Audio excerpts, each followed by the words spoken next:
This sweet, sweet little video is protected by fair use. It is not for profit. It is for free.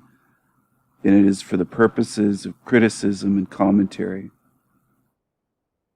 Please like this video if you enjoy my content. Don't be a dumbass. Smash the like button. It takes half a second. Subscribe. Hit the bell button. This video is for mature audiences only. Adults only.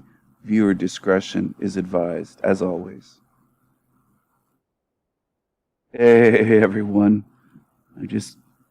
We started recording this part at 33 seconds. This piece is called She's Breaking Free from Mind Control. Fairy Dust edition. I made a few different editions of this piece. Hand drawn, then mixed media. Okay? Hand drawn at first. And then it was painted. And then some digital effects. So it's mixed media to get this effect with the fairy dust and starburst. And this really does look cool in person. And I don't know how it looks on your screen. It looks different on different screens because your phone is different than my laptop screen. So the colors will look slightly different on your screen. And anyway, I like the way it looks. I like the way it turned out. Happy with this piece. I've shown it other times, but I am showing it again.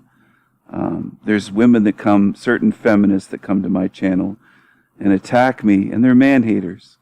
And they'll say, well, he doesn't like women. Yeah, I do. I try to help women break free from mind control. I've been a friend to women, a big brother, protector to women, all sorts of things. So don't fall for these stupid demonic tricks from Team Evil and the Shady Bunch. They always try the same type of slander and false accusations. They do the same things over and over again. But you should see this in person. Again, there's never any pressure put on anyone to buy any of my artwork. But I do like to share it with you. So it's sparkling, and it is a magical piece.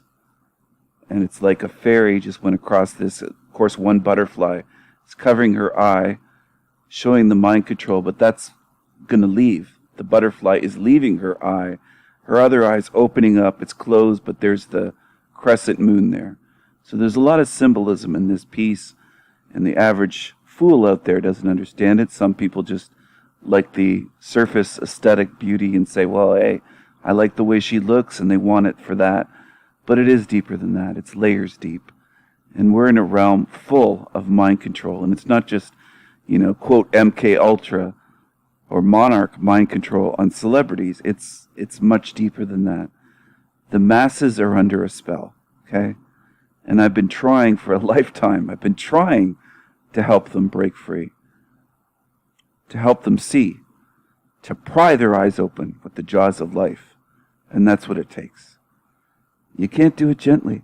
You can't dust a hardened concrete, reinforced concrete bunker with a feather and expect it to just open up. You have to explode it. That's the only way to break through. You have to break through to them if you're going to stand a chance, or you give up, which is what most do.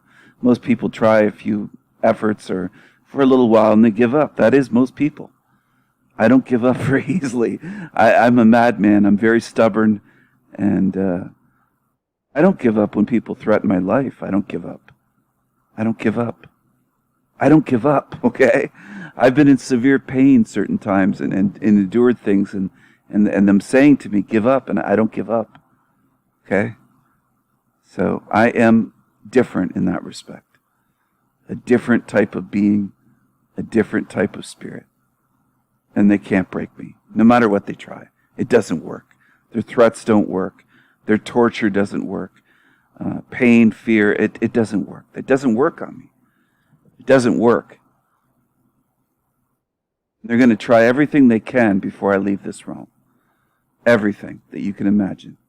And it won't work. I'll win in the end.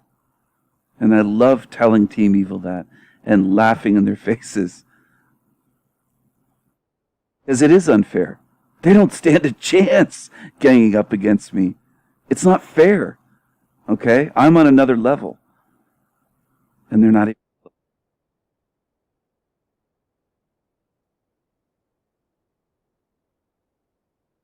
Hey, everyone. So I'm going to show you something here. This is a paramedic is electrocuted, shown afterlife, and that we are infinite consciousness. Your death experience.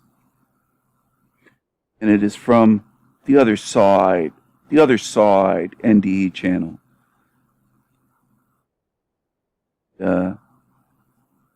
Is that 353,000?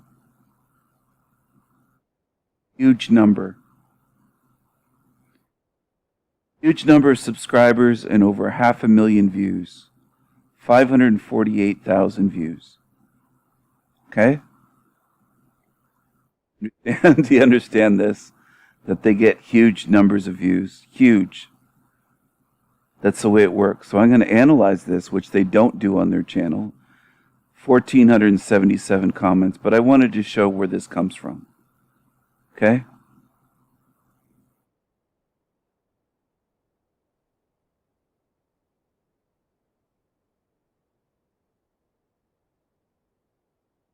Hi, my name's Adam Tapp, and I had a near-death experience February 28th, 2018, where I was electrocuted to death, and I was dead for around 11 and a half minutes before being resuscitated. And this is my story. So I know I've been a paramedic for 20 years now, and I do a lot of woodworking, which I find cathartic, and it's a form of, I guess, emotional release to some extent. And I was doing sort of a technique of wood etching called a Lichtenberg device, where you take a microwave transformer and basically strip every possible safety feature from it and hook it up to a wall, 110 volts AC, and it basically turns it into 12,000 volts DC. And this highly dangerous machine basically etches these interesting coral patterns into wood. And so I was with a good friend of mine, and we had had a beer, and we were sitting by my shop, and we were etching this piece of wood. And conveniently enough, he had taken a high voltage safety course about 2 weeks before, which is profoundly convenient for a number of different reasons. And I remember I was talking to him, and I was moving the electrodes one by one, and it just arced into my hand. And it was just this snap from reality. It was almost overwhelming. It was like this intense level of absolute pain. Like every single cell in my body was being pulled into pieces. And it was overwhelming to a point where I didn't understand what was happening. It was almost as if everything had shut down, and it was just everything in my vision was these vertical cylinders. They were sort of this iridescent green that went up and down forever.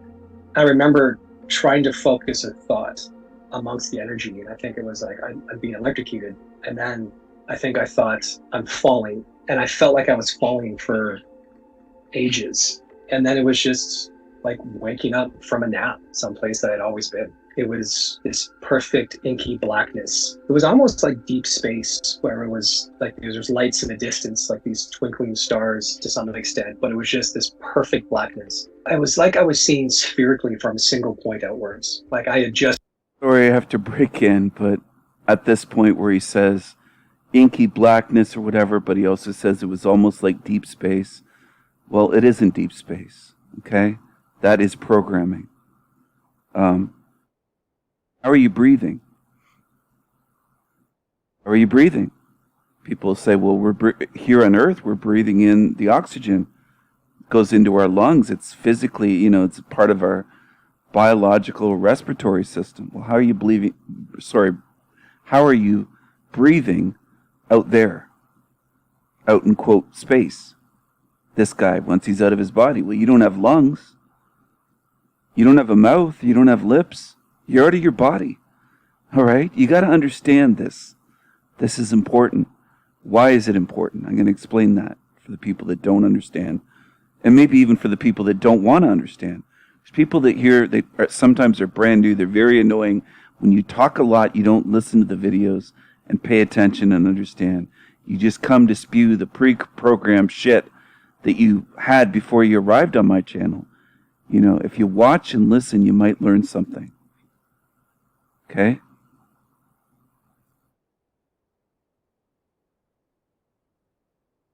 Just I'm going to rewind it a little bit. perfect inky, someplace that I'd always been. It was this perfect inky blackness. It was almost like deep space, where it was like there's lights in the distance, like these twinkling stars to some extent, but it was just this perfect blackness. It was like I was seeing spherically from a single point outwards. Like I had just become a single point of awareness. Single point of awareness. So once you're out of your body, you don't need oxygen. You don't have lungs. Not your body. That spherical vision, I prefer the ones that say, it's more accurate to say 360-degree vision, all around, all at once, all directions. And it doesn't make you dizzy, it doesn't feel weird, it feels, you could say, quote, natural. Okay? What we're in right now in this body is the unnatural state. So when people talk about this as natural, and these bodies, and they talk about the forest and the trees, and and some of them think that nature is natural. This is not natural in this realm. You're in an artificial place. Whether you want to call it a matrix or a simulation, you can label it whatever the hell you want. Doesn't change it. The name you give it, the label, okay? People use different labels, and some people get really hung up on that, okay? If you like arguing about your favorite band, and somebody says it's a rock band, I love it, and someone says, well, they're kind of a punk band, and then someone else says, sorry, they're more of a post-punk band, Joy Division, let's say. Does the label or the genre that you give the band matter more than the music? Because you're kind of missing the point then. You're missing the music. You're missing the music, man or woman. If you get what I mean, you're missing the music. I don't want you to miss the music. So I think it's very helpful if you understand, before you leave this realm, I won't require food or water or oxygen. They can't take away my breath and strangle me. They can't starve me. They can't do all these different things to me outside of my body, because that's my spirit. In this body, they can do things to you here that they can't do out there. Okay? So for the dummies that come to my channel and say, well, you're not that powerful here, or I'm in a body. I have a governor on my brain, and I'm in a physical meat suit here. I'm limited here, but I know that I'm not limited out of this body. Okay? This is like a prison suit. It's not a monkey suit, which is a lot of these YouTube channels are now promoting that evolution garbage, that Darwinian shit, because they want to limit you. That's part of the goal of their channel, and also to make money. It's more than one type of thing that they're running that scam for. Part of it is money a lot of times. They want your money. But they also seem to be on a mission to mindfuck you, to make you feel limited and powerless, to disempower you. My channel, once again, is the opposite of their channels. I'm here to empower good spirits and also to seal in demons. I've never claimed I'm going to empower everyone. When demons come here, I'm not here to empower them. I'm here to seal them in here. This is where they belong. Quarantined forever. Okay? Maybe I'll explain my reasons for that one day. I've gone into it, though, at least a little bit, or more than even a little bit, in a lot of my videos, and said that they'll just make the rest toxic. I don't want them to take realms out there that could be possibly very pure and beautiful places, full of innocence, to corrupt them, degrade them, these fucking demons, by letting them out of here. I don't want that. I don't want, quote, universes, or whatever you want to call it, entire realms destroyed by these demons like they've done here. I want it to end here. I want to take a stand here and draw a fucking line in the sand and say no more. They're not going any further than this. Okay? It has to end here. And I am determined to make it end here, so that all of the rest can't be infected, degraded, spoiled, corrupted, ruined, made toxic, made sickening the way it is here, with the abuse that goes on here that is disgusting and horrific. I don't want that to spread. This is worse than a cancer. I don't want it to spread. Okay? So that's that. The ones that oppose me on that, you'll never stop me. So the ones that say, I don't want you to do that, you're trying to seal everyone in here. No, I've never said that. I said the demons. The demons are going to be sealed in here. Not everyone. So Team Evil always twists the words and changes it, misrepresents what I said. These are classic tactics of evil and of liars and of narcissists. And that's what they are on Team Evil. And they show you what they are. And then they'll say, oh, he goes after everyone. Well, YouTube is loaded with them. Okay? It would be like you walking, like you being innocent and vulnerable, walking into a room full of pedos. They're everywhere. That is YouTube. I'm not saying every single one or every single channel, but they are everywhere. There's more than you can imagine on here. Some of them are pure evil, and then some are just more like followers of evil. They're not quite as evil, but they're following along and defending Team Evil. And YouTube is just a microcosm of the greater realm, which is fucking evil and ruled by evil. So you'd have to be very naive to think, well, evil's just, at the top, or just the mainstream media, that's controlled. No. YouTube is full of shills, full of controlled opposition, loaded to the brim with felons, with gingies that are corrupted. Tons of gingies, felons, Freemasons, shills. It's demons, complete demons that are demonically possessed or have demonic attachments, and they show themselves, especially when I put the heat on them and pressure them. When I put the heat on them, the demons start coming out. I've done this in real life, okay? I've done this before having a YouTube channel. There's something about me that is just, how can I put it? It triggers them.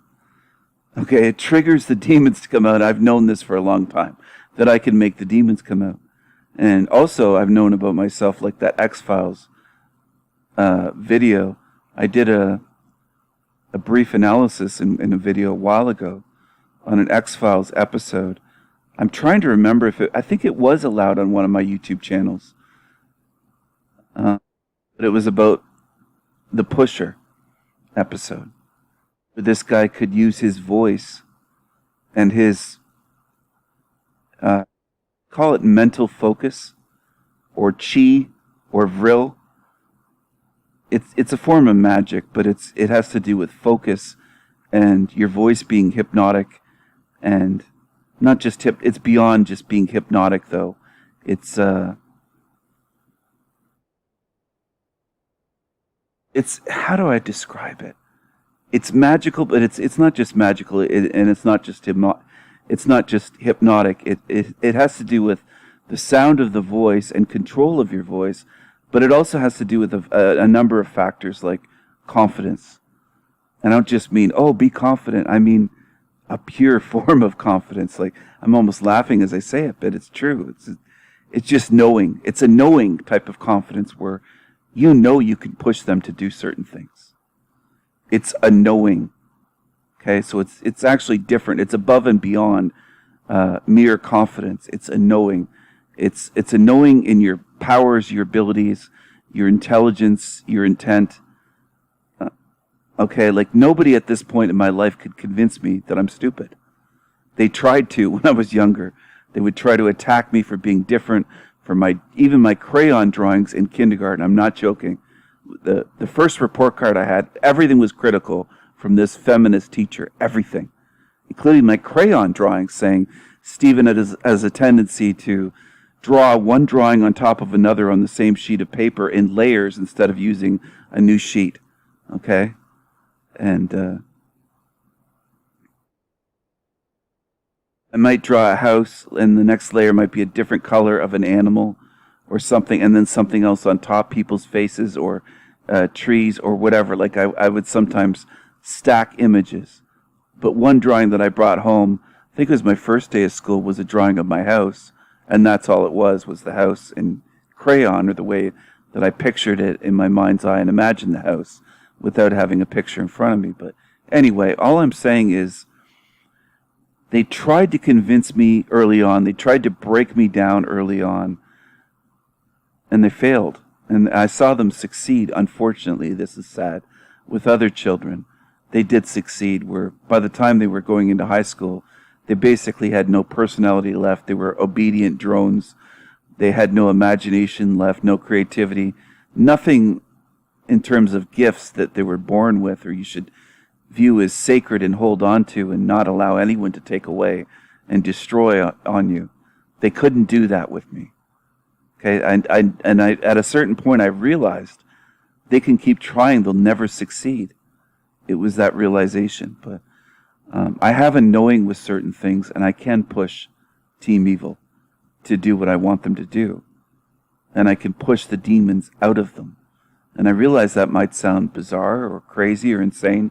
I have been demonstrating it, though. If you've been paying attention to my videos and my short videos all this time, you've seen some demons come out. And someone comes to mind that has seemed astonished different times saying, I can't believe they keep doing this. I can't believe they're making videos like this. Or I can't believe he said that or admitted to that on video. Glass Bluebird. But I did say I was going to do this. Okay, early on with my channel, I repeatedly said I was going to do this to them.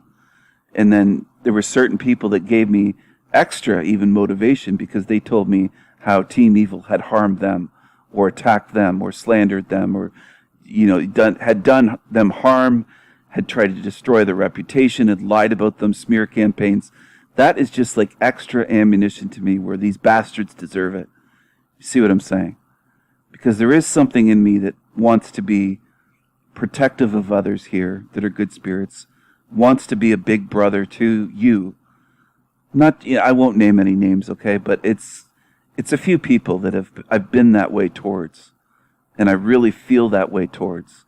And again, I've never met them in real life, but I feel that way. I feel some type of connection, spiritual connection, you might say, and I don't like them being harmed by evil. Okay? And that does something to me. It's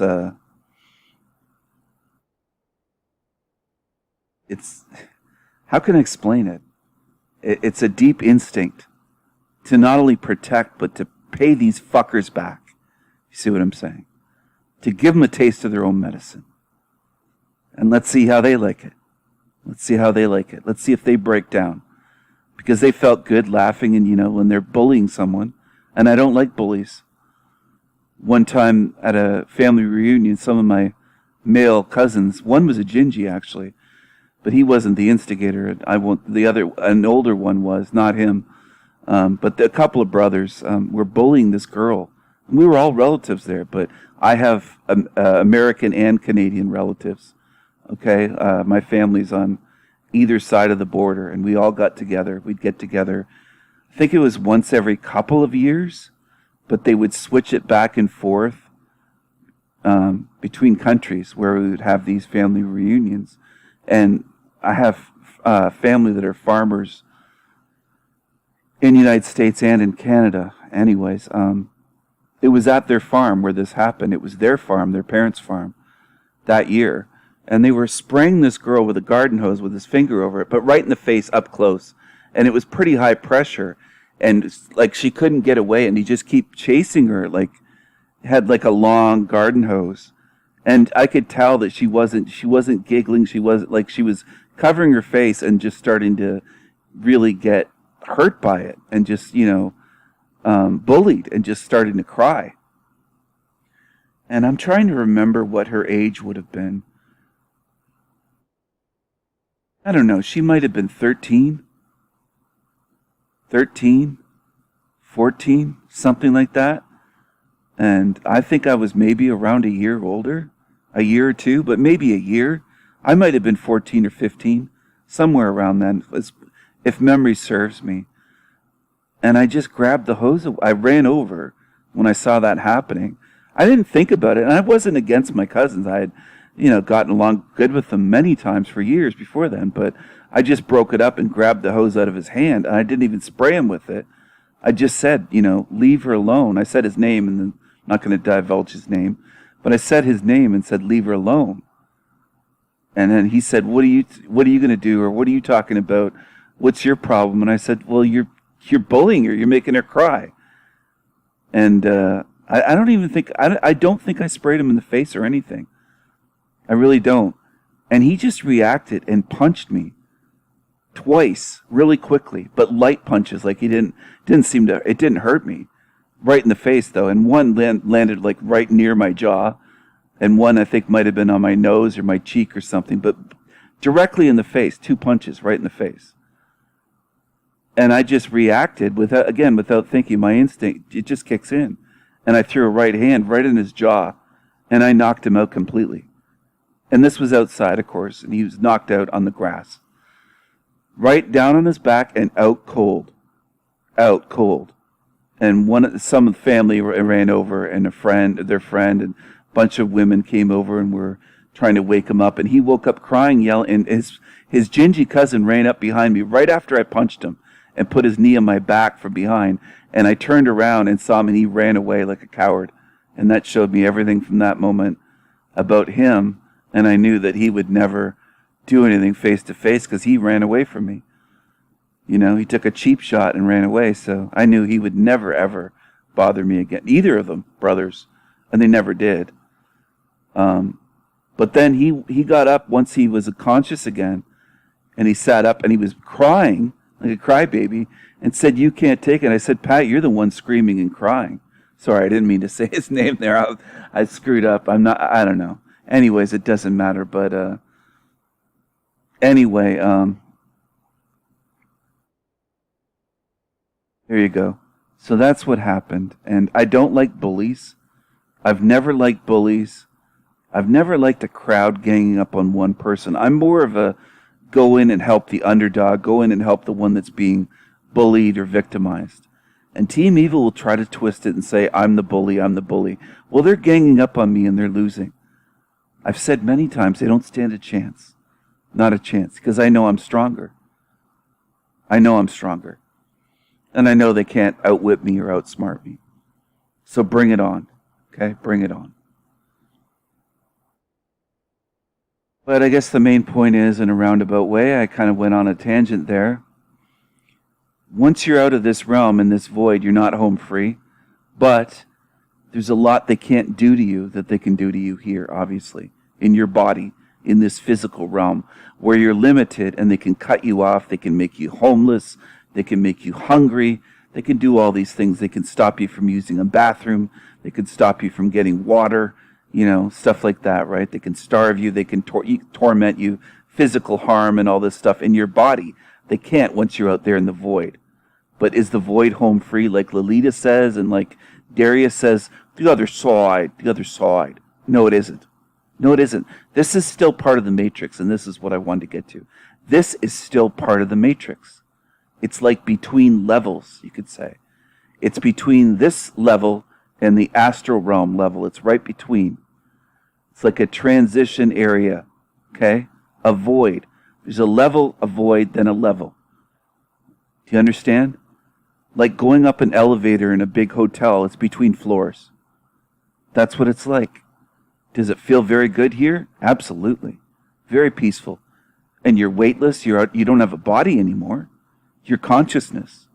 You might have a, quote, spirit body, but it's not like this meat suit, flesh body. This heavy body that aches and has pains and, you know, has weight to it and, you know, all the fucking shit that we deal with in this meat suit. It's different, but you're not home free. And I want to stress this because this is a tactic by Team Evil to get people to believe falsely that once you get here, you're out. You're not out. Because so many people have been here and they're right back here again. Millions are right back in this fucking earth realm, this sewer matrix again. So this is part of the matrix. This is between this level and I call it the fake heaven or the astral realm, which is the next level up. You can call it up, you can call it to the side, it doesn't matter. I view it as up because this is kind of the bottom in a sense. There might be lower levels, lower or worse than this. I'm open to the possibility. But as far as we can tell, we're in a fucking hell realm. So it's kind of a step up in a sense. But again, this isn't home free. And this isn't outer space either for the ones that kind of mislead people that way, where, oh, you're out in outer space. No, you're not. You're not. Okay? Trust me on that. You're still in a fake place. But does it feel way better? Yeah, absolutely it does. It feels way better than here. I'm going to add, I've said it in many videos, my goal, and if you want to go, well, how can I put it? I don't want people to follow me, but my personal goal is to get free of this whole matrix. And I've seen people say that they want to as well. So if you want to, don't stay here. Don't stay in the void. The black, inky void. Don't stay there. Because something will come for you. Or some things. Or the tunnel of light, and it'll try to pull you in. And they'll try mind control. They'll try frequency weapons. They'll try to love bomb you. They'll try everything that they possibly can. It doesn't have to be fake relatives.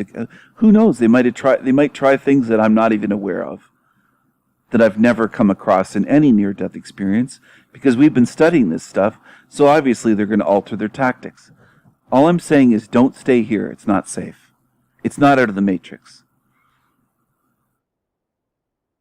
And the shield channels will try to mislead you and make you think that just go to the void and you're fine. I don't believe that at all. Because this person and this guy that has this paramedic that has this NDE and millions of others have been to the void. But they're here again. So that's what they have in common. Every near-death experiencer here to tell the tale has one thing in common. They're here again. They're right here. So this is not home free. And by the way, that's another thing I might have to cover in a whole video. I covered part of it in another one of my videos. I've made so many videos that I can't keep track sometimes, but I have touched upon it. I don't think I have a home. I view myself as an eternal being. I don't think I have a creator. I've never had it proven to me, even close to being proven, that something created me out of nothing. Never been close to being proven to me. Or that I have a, quote, home to return to. I don't think I have a home. I don't think I have a starting point, a beginning, or an end. Okay? But I am going to leave this matrix. And if I have to create a reality or realm of my own, that's what I will do.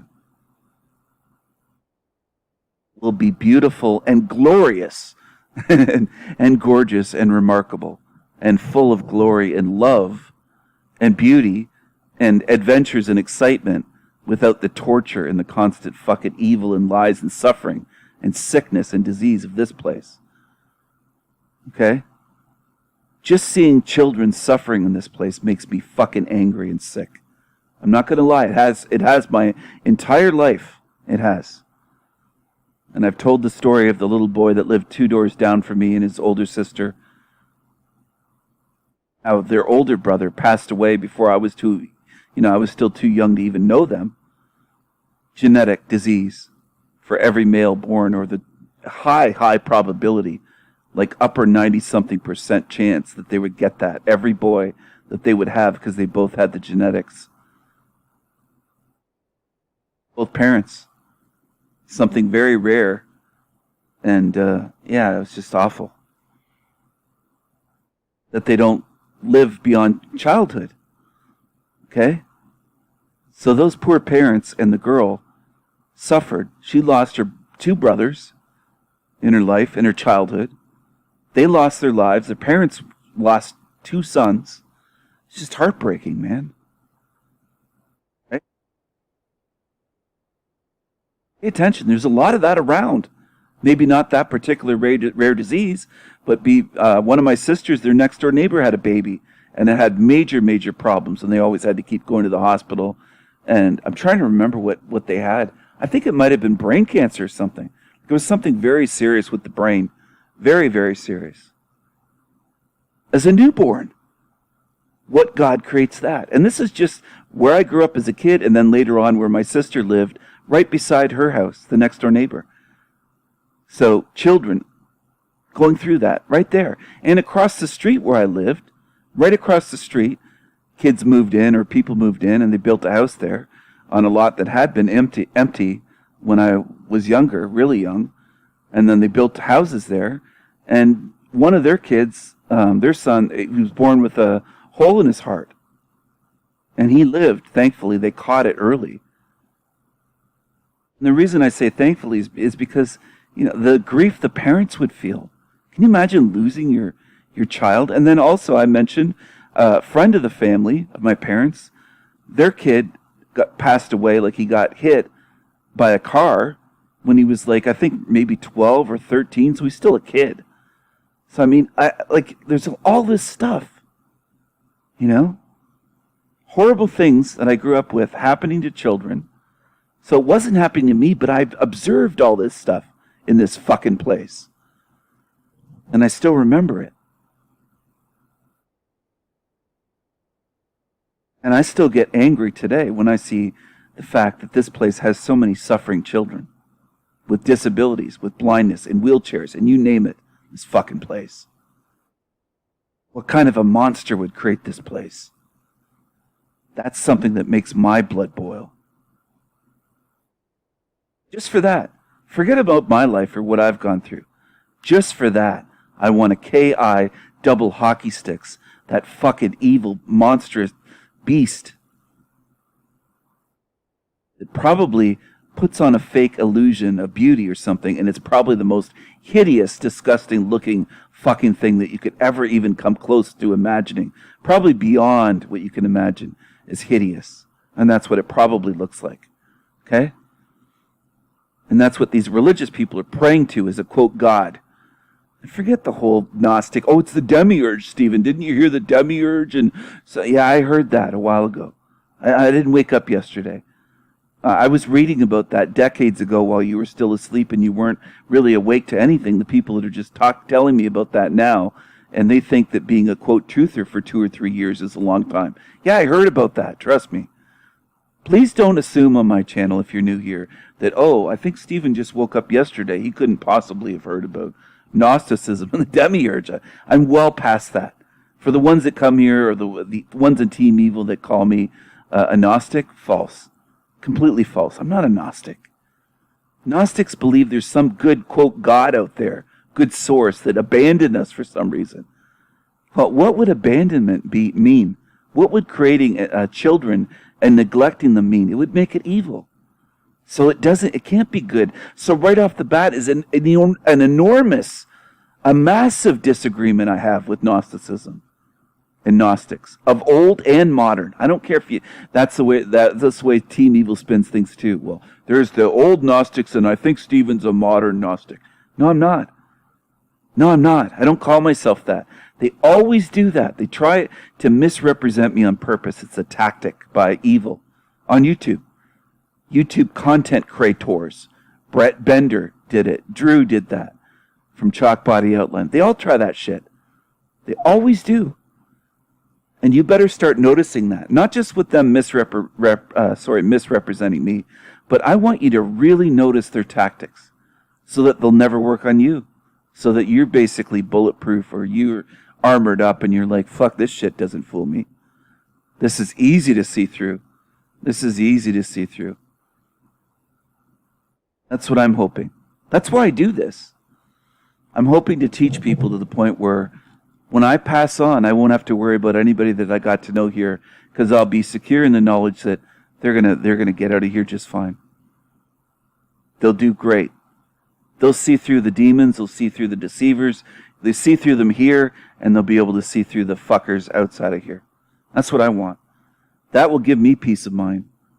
And I know there's certain YouTube channels, and to an extent I agree, where they say, hey, don't get too attached to your subscribers, and people that watch channels don't get too attached or friendly or whatever with the content creators. I understand that, there's cults on YouTube, but it's just my personality. I do have the tendency to be protective of certain ones and take them under my wing, and I defend my subscribers when they're under attack, and I see them under attack somewhere on shill channels on YouTube. I see somebody making videos about someone that's on my channel. I fire back at those motherfuckers on Team Evil, the shady bunch, when they're attacking someone that's part of my channel.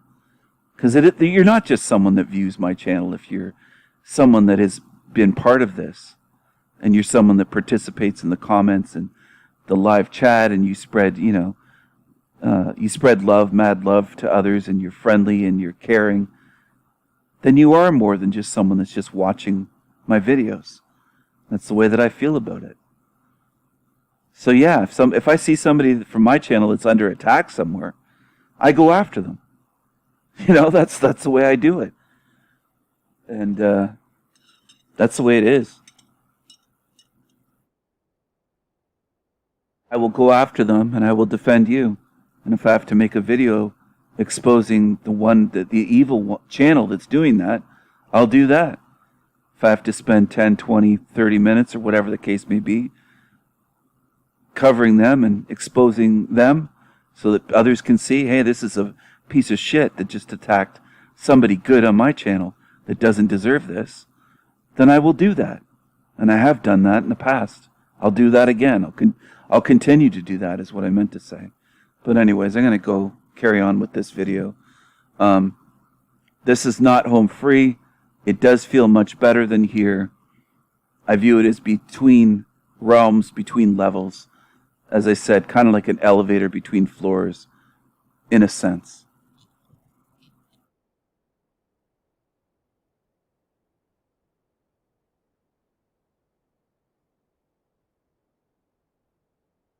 Oh, I forgot. I wanted to say one more thing while I was on that blackness, that perfect blackness. They will come, and usually they will try to get on your back pretty quickly. Okay, it might seem like you've been there for a long time, but in Earth time, it might be 2 minutes, 5 minutes, and they're right there, showing up, trying to pressure you, fool you, guilt you, make you fearful, shameful, say that, oh, it's not your time, all this stuff that's in near-death experiences. They basically rush you. They don't give you years here to remember what you are, your past lives, your abilities. You could call them superpowers. You could call them supernatural abilities, which is probably a more accurate term. We are supernatural beings. We're in these meat suits temporarily. This is temporary here. What do I mean? Some people would say, well, prove it. Well, testimony firsthand by people having near-death experiences is a good starting point. The 360-degree vision, for one thing. Telekinesis. Kinds of certain psychic powers and telekinesis, telepathy, being able to travel at the speed of thought, all sorts of things, being able to be on the void, being able to communicate with plants, trees, animals, being able to hear them, being able to hear colors. Some can do that in this realm, but you basically have superpowers or supernatural. You're a supernatural being. You're in a supernatural realm and matrix. It's not just a Newtonian matter type place or mechanical type place.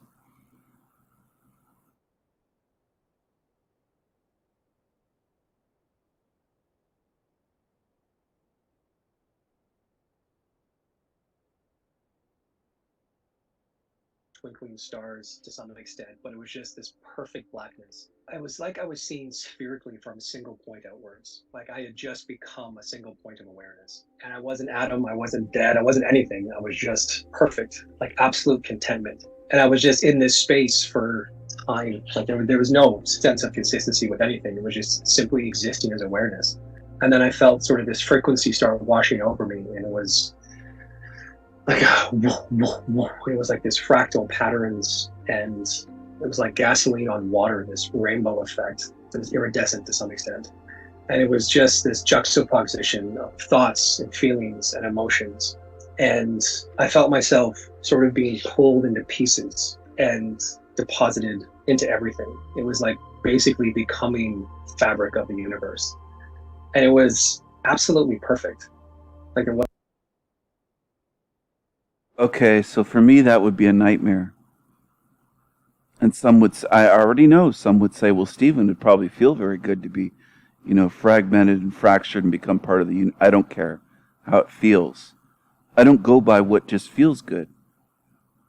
In the hood, you could go get something that would make you feel good. Beyond weed, okay? What I'm saying, you know what I'm saying? That Chrissy Pissy bald Uncle Fester thug says all the time. Know what I'm saying? Lots of things feel good. I don't want to lose myself, my selfhood, my individuality, my independence. I don't want to merge with shit. I don't want to merge with shit.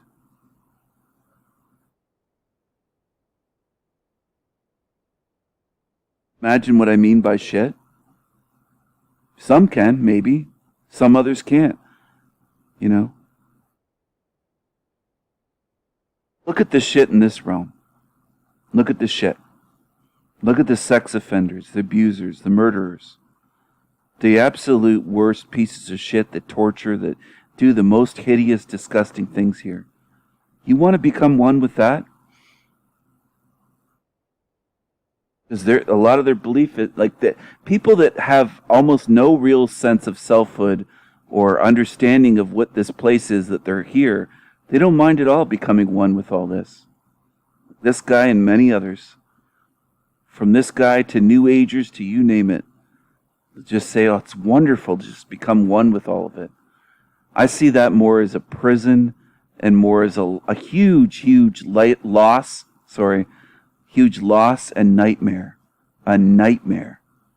To be either cloned or to be merged and assimilated and one with all this shit. I want to be away from it, as far away as I can get. So some might be like, well, there's really no distance out there. You really don't know, though, until we're outside of this matrix, how it works exactly. But in terms of whatever I can do to be separated and away from it, I'm going to do that. Do the opposite of what the sheep do, which is what I usually do in this realm, and it has served me well. And I think it would serve you pretty well as well. Okay?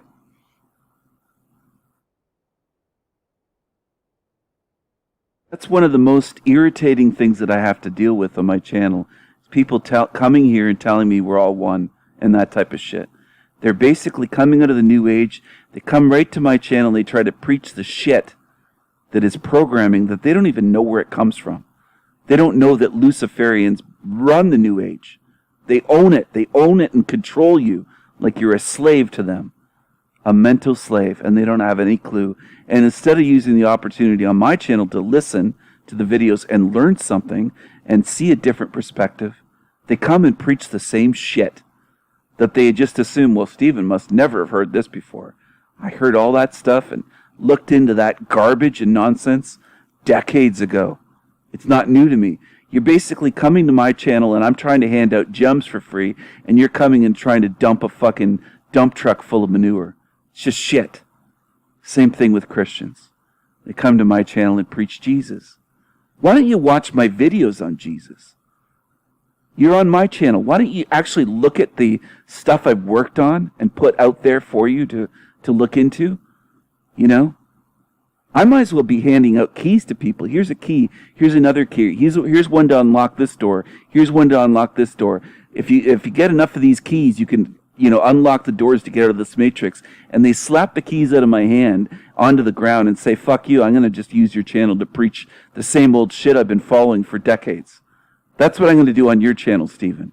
On the Sanity Machine or El Diablo or Crimes of Beauty. I'm just going to join the live chat and I'm going to preach Jesus and Christianity, or I'm going to preach oneness and New Age shit. You're preaching the same shit that is mainstream, that everybody has, basically, well, I can't say everybody, but most people, the majority on my channel, in the chat at least, have looked into a lot of the shit that you're preaching. We've looked into that already. Why don't you come here with an open mind and actually listen and pay attention and maybe think about this stuff? Think about the ways I'm showing Jesus as a Freemason, as a Master Mason, for example, and exposing the King James Bible. And, I've exposed a lot of things on my channel. And oftentimes a step or two beyond what some other channels have exposed. Some have done very well, but I've still gone a step or two beyond in a lot of my videos. If you really are objective and you look at it, you say, yeah, you have. I'm not boasting. I'm trying to do that. I put work into this stuff. And when people come and just preach the same old fucking garbage, It doesn't just make me shake my head. It just makes me say to myself, you're not just wasting the opportunity, you're preaching shit here that I've debunked on my channel. And you're here on my channel preaching this shit instead of watching my work and what it shows. You're not just ignorant, it's beyond that. You're full of ego to come onto my channel and preach that shit. You're worse than a Jehovah's Witness at my door. Ooh, you're in a cult. You're in a cult. No matter if you're a New Ager or you're, a Jehovah's Witness or, all this stuff. It's actually insulting. It's not just irritating. It's insulting. Because you're too lazy. You're on my channel preaching and you're too lazy to look into what I've put out there for free. The knowledge I've shared. The gnosis I've put out there. And gnosis to me means more than something beyond knowledge. It incorporates wisdom with knowledge. It's both in one word. Which is why I like that word when it's appropriate to use that word. Gnosis. Anyway, I'm going to push forward, but man, is that ever annoying when people do that. Get a sign and go to a street corner or set up your own YouTube channel. My channels are not the place for you to just interrupt and just take over the chat and try to spam it and dominate it with your bullshit. I don't tolerate that. And it isn't disagreement. It's basically ruining the chat for everyone else. And that's why they do it. That's why I ban them. That's why I throw them in the trash.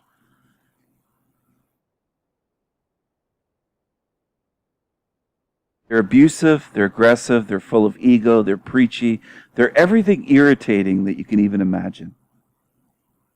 And I don't want them.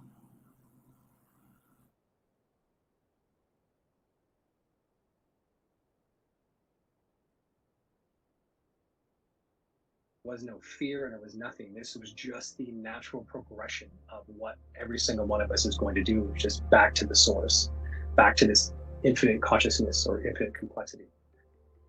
And then all of a sudden I started being electrocuted again. And at the time, I didn't understand what was happening. Sorry, I got to replay part of that, what he said there. It is pretty important.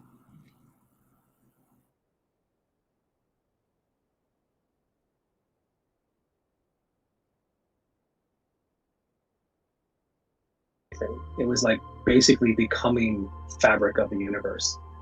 And it was absolutely perfect.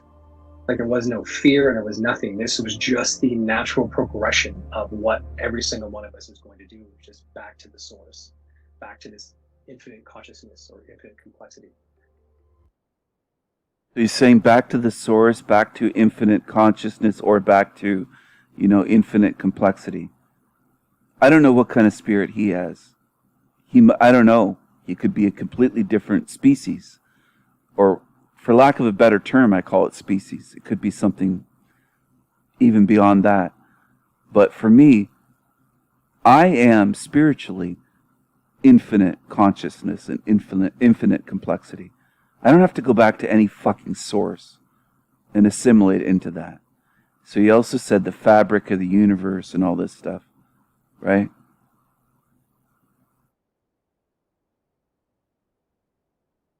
How it was perfect. Well, dude, it was so perfect. Where are you right now? Why don't you look at what's happening in this realm? Why is this happening? Why does this exist, this place? Where you are here and now. Why don't you look at others? Not just what you suffered. Look at what millions and millions and millions of children suffer every day here. And tell me how perfect that source is then. Because that doesn't add up whatsoever. Not at all. Not a bit. This is where I get people like that, and then some people, it takes some a while, they resist and rage against it. Think about it for a long time. What this guy said is perfect, and then what I show is happening in this realm. And you try to make it fit, try to make it add up. You're going to have to do a lot of mental gymnastics and maybe break your fucking legs doing mental gymnastics, doing it, trying to make it fit. It doesn't fit at all. Not at all. It fits as much as God is pure good, but he's evil. That's how much it fits. You got to do the real Olympics level mental gymnastics and dodging it. And that's what they do. That is the instinct. It's like an automatic instinct, a reaction. Without even any thought, most people do that when they're confronted by harsh truth about this realm. They don't face it. They don't open up. They don't pause and focus and listen. Most of them lash out at the one speaking it. Like they're programmed robotic attack dogs or something. Hear truth, attack, attack, attack. That's what they do. I put up with that for decades. So for the ones that say, Stephen, can you really go off on these people? Well, yeah, I've done this a long time. You stay here another 30 or 40 years and be into these topics and try to spread the truth to thousands and thousands in various ways. Not just on YouTube, face to face, in writing, in artwork, in poetry, in images and memes, on other social media and chats with people directly, direct messages with them and, all this type of stuff. So many ways, man. Face to face, of course, with family, friends, whoever. Strangers too, in public.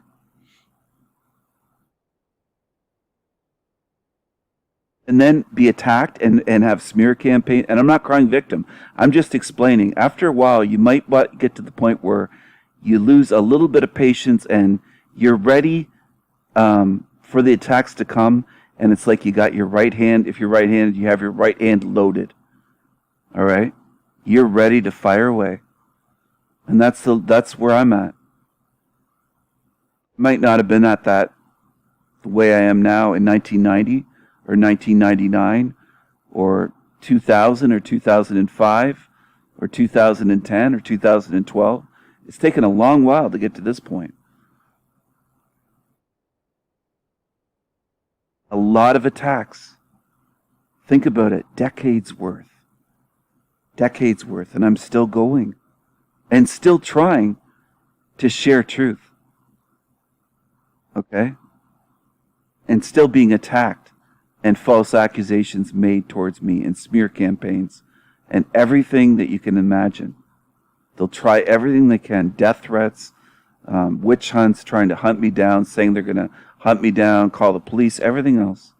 Dealt with it.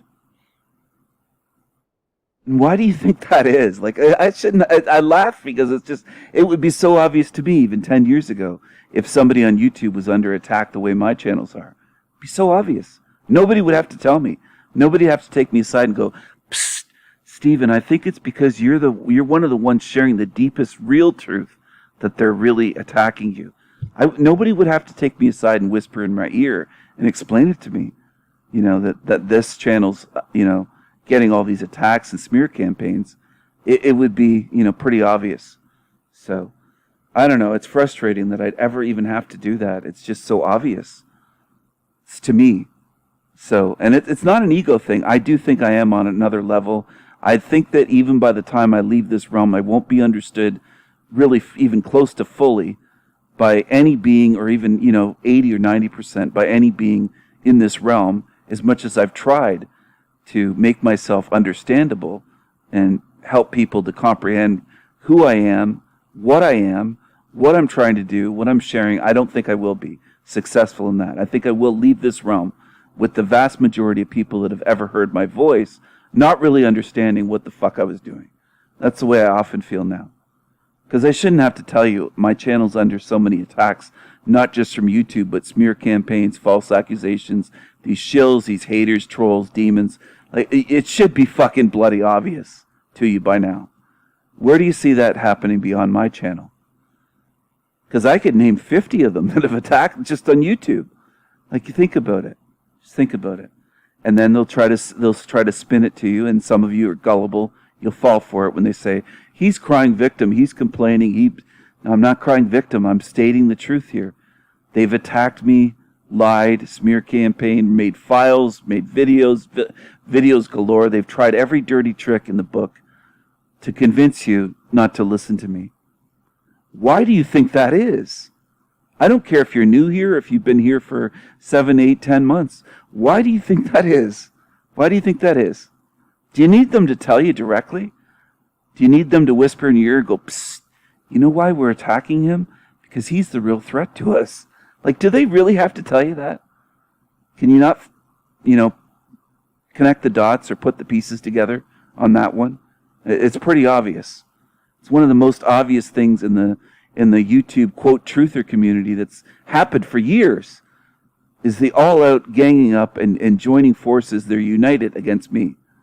Think about it. Just think about it. Think about it. I've been banned from all their channels, oftentimes just for mentioning my channel, or just saying, hey, I did an analysis video on this video or on your channel, and I'm gone. They don't want people seeing this. They don't want people ever setting foot on the Sanity Machine, ever, because it's dangerous to them. Do you understand this? Do you understand this? They want to keep you in an animal pen and keep all of their followers penned up on an animal farm.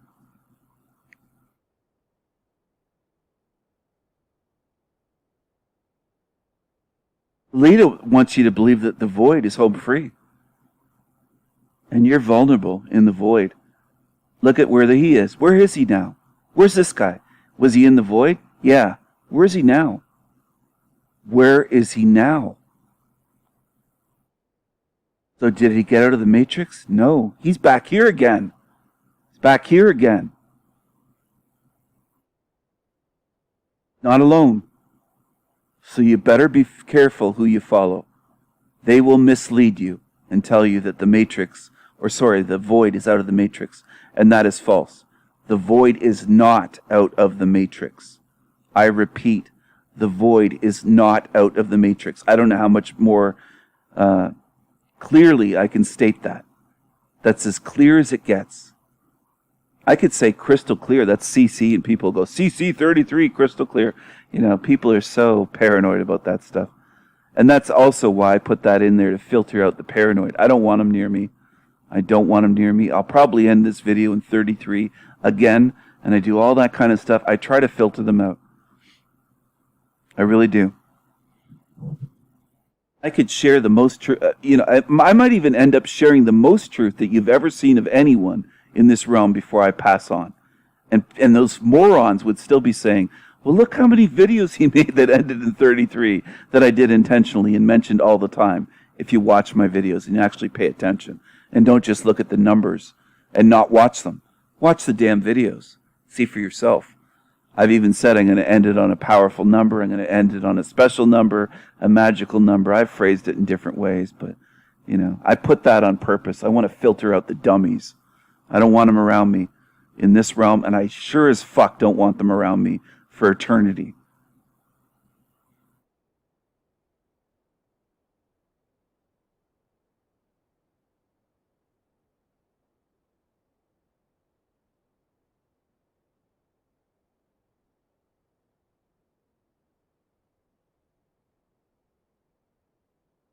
To the source, back to this infinite consciousness or infinite complexity.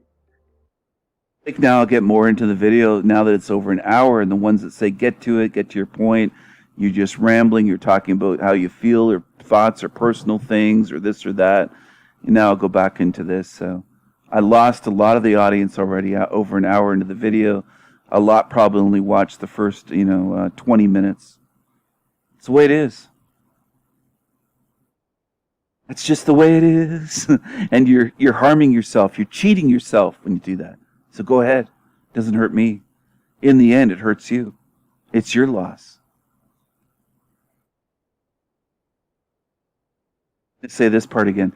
Truth is the hardest thing to give away, but lies in this realm are sold every day at high prices. People love to pay for lies, but try to hand people the truth for free on a silver platter where you ask for nothing. Oh man, that's a tough one. They don't want that. They'd rather pay for lies. It's like the Fleetwood Mac song. Tell me lies, tell me sweet little lies. Tell me lies. Go ahead and buy them if you want to. It's your choice.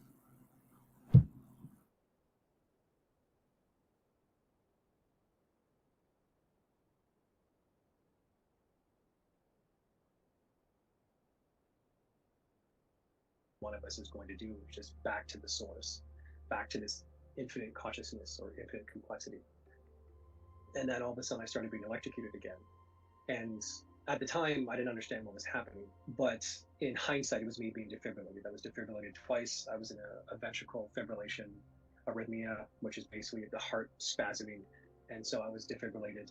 And the defibrillation takes 0.5 seconds, but this was like minutes, if I can even say that, of being electrocuted again. And then all of a sudden it stopped. And now I'm aware that I'm dead, that I've been electrocuted. And now I'm in this void of just a being. And it was a really long time that I was just there, maybe coming to terms with who and what I was and myself and my place in the universe. And I started being electrocuted again, which again, Amazing. They can talk about being electrocuted. Not just this guy. All other NDEers can talk about their pain, suffering, how they died, and they never think, what's all this about? Why does even feeling electrocution exist? Why are our bodies designed in such a way that we could be electrocuted? They never ask why, they never question. They try to sound intelligent and eloquent and everything else, the way they speak. And they love to be descriptive in their storytelling of their near-death experiences. But they never say, you know what? Why are our bodies designed in such a way that we can even be electrocuted and feel this horrendous pain in every cell of our body or throughout all of our nerves or central nervous system? Why did God make us this way? What's the point of this? Why make our meat suits like torture devices for us? They never stop and question that, even that much. I mean, I could question if I wanted to, I think for the next 2 hours, and just keep questioning and all the design elements of the body and just keep going deeper and deeper. I don't know if that'd be boring to people or not interesting or what, but I mean, just the electrical component of the body and how you could be electrocuted, which feels like torture. Have you ever gotten a big shock? I got a big shock one time where I had to work working in construction. It started raining, and our boss had a shitty fucking frayed drill, a plug-in drill, okay, not a battery operated, but plugged into an extension cord. And then there was a rain, like a thunderstorm that came up. Working outdoors, we were part of under an overhang of a place, and it got wet, and I could feel it going through me, but not a huge shock, but I could feel part of it, like partially electrocuted. And I let go, of course. I let go of the fucking drill. But yeah, I mean, if you ever had a big shock in an electrical outlet at home or somewhere, or some appliance or something happens where something fucks up, or even a boat motor can do that sometimes, and that's just from, it's not AC, it's DC with a battery, like a marine battery. And there's different ways. I've seen other people get shocked on things that they thought were turned off, and there was still power, it was still live, and they got shocked. But anyway, great design, God's design, right? Perfect, God's perfect design. How about we call it that? Perfect. So perfect. Why question this, though, right?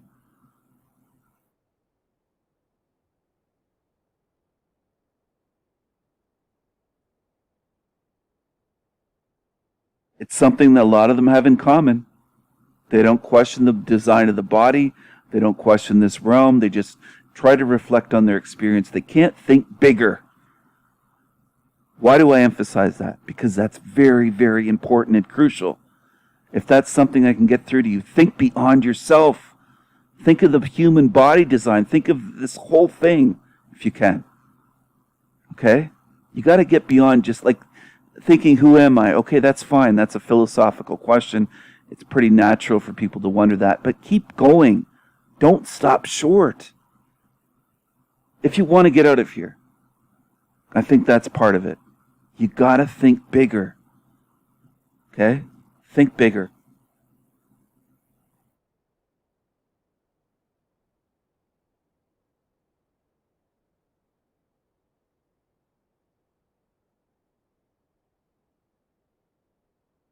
or maybe coming to terms with who and what I was and myself and my place in the universe. And I started being electrocuted again, which again was the second defibrillation. And I remember myself being pulled perhaps out or some variation of that. And then I also want to jump in and say this. Sorry, but I don't think this guy and many others have thought about themselves in that way or in their, quote, place in the universe until they were in that void and had an NDE. They never even approached it in this life, in this meat suit, in this realm. That will cost you. Because you won't fucking know anything, just like this guy didn't know anything when he was out of his body. Didn't have a clue. I would bet that was the first time that he really tried to think, what is my place in this universe? And started to have these questions. They just act like automatons in this realm. Okay? He had to get fucking electrocuted and shocked from a defibrillator to even come up with these questions. And I can tell by the way he's mentioning it. He's mentioning it like, I never thought of this before. He didn't quite say that, but I think that's what he's getting at. He never thought of this stuff before. They just go through the motions in life. Work, eat, sleep, make money, you know. Worry about their education and their job and, you know, all this stuff. And watch TV, of course, and movies, and spend every moment when they could be quietly thinking about this stuff. I just went by 1 hour, 11 minutes, 11 seconds. All the moments they could have at night when they're not or whenever their shift ends as a paramedic, think about these things. Research, they don't do it. They just fill that time with shit. I've seen many people in hell care do that. Nurses, paramedics, you name it. That's what they do.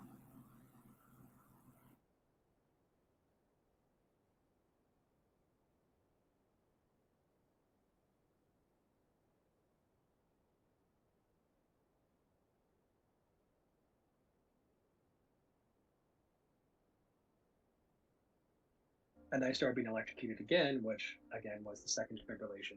And I remember myself being pulled perhaps out or some variation of that. And then I think I maybe at one point acknowledged the smell of burnt flesh, which would have been my hands. My finger was burned off and I had third-degree burns all over this hand. And I was in a coma for about 8 hours, which was fine for me, but problematic for everyone else who thought I was brain dead. And, you know, I remember waking up in the ICU when I was intubated, tube into my lungs, and I had an interosseous needle drilled into my shoulder bone. Like, my first thought was, how long has it been? And I remember, like, sort of being able to write something down. My hands were all bandaged, and, you know, they said it's like 8 hours or something. And it blew my mind. Like, if someone had told me it had been 5 years or a decade, I would have been completely on point with that. But what was unique about the experience is after I was extubated and, you know, hugs from everyone and whatnot, I remember like looking at myself and I could smell myself, and not body odor in the sense of needing to put deodorant on, but my natural pheromonal smell that we all have because we're primates. We just go to great lengths to hide it. But I was so hyper aware of my smell and the texture of my skin. And I felt so deeply that I just got downgraded from this crazy supercomputer to this Commodore 2000, this pixelated screen. And that stuck with me for a long time. Like it was like months of just feeling this way. And I remember saying to my wife, like, this isn't real. Like, this isn't real. Okay, and it isn't really real. A lot of this place. Does pain feel very real? Yes, it does. But by real, this place is not natural. This isn't where we're from. At least not me. If you're like me at all. I can't really speak for everyone, for you. I don't know what kind of spirit you have. I don't know if it's different from mine. Whoever's listening to me. I don't know. Isn't it remarkable, though? They can have these NDEs and for years just think about themselves and their NDE and never wonder about where they really are and never look into it, never be curious enough to, you know, they'll tell their stories on the internet, but they're right on the internet and they won't look for channels like mine to find out what the fuck is going on. What is this hell realm? Who discovered how to shock the body and defibrillate? Who discovered that the body's electrical and that shocking it, electrocuting it essentially back to life again? I mean, it's a strange system. It's a strange design. They never think, well, why did my God, their God, I mean, not mine, theirs. I'm speaking like, you get what I'm saying. Why don't they think to themselves, why did my God create us this way? Design us this way? Like, this is fucked up. Hands burnt, 3rd-degree burns. Our flesh can get burnt. We can get electrocuted. We have to get electrocuted to save people, defibrillate them. I mean, it's just incredible how fucked up this whole design is. Just with the body, not to mention all the other hell and evil and torture and life eating life in this realm and everything else here. They never stop to think. Okay? And a lot of them, if you meet them in person, they will be happy to tell you how many degrees they have, proud of their job, let on that they're smarter than you, and they would look at me as, oh, you're not formally educated, you're not this, you're not that. I've encountered that many times in my life. I'm not assuming. I've seen it many times. You know? Do they ever come close to looking into the depths of this reality and the workings of it? Machinations of this fucking hell realm. Do they ever come close? Most near-death experiencers never even approach it. They never even seem to think about it when they're telling their stories and go in depth and say, what is this reality? I got to look deeper into this part of it. Not just focus on, oh, I passed away and I saw this and I'm back here again. I got to look into the nature of this, the design of this realm and how this fucking works. Figure this shit out. That's so rare. There's millions of them that go through NDEs and they don't do that. I know what the easy answer is. Please, you don't have to type it in the chat. I already know. Well, they're NPCs, Stephen. That just doesn't cover it. That's so simple. To just write them all off as spiritless beings. They're just non-player characters. They're non-playable characters, right? I don't buy that. I think there's a lot of other factors, a lot of stuff going on here. It's a combination of things. That's what I think.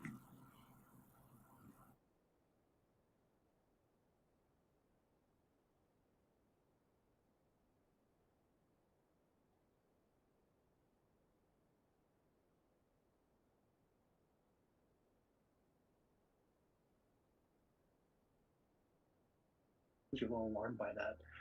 But eventually it just came back to the acceptance of being in my body and being in this space. But, I was left with this overwhelming sense that this is just the stage. This is simply an evolution of consciousness. This is simply transient where we exist right now.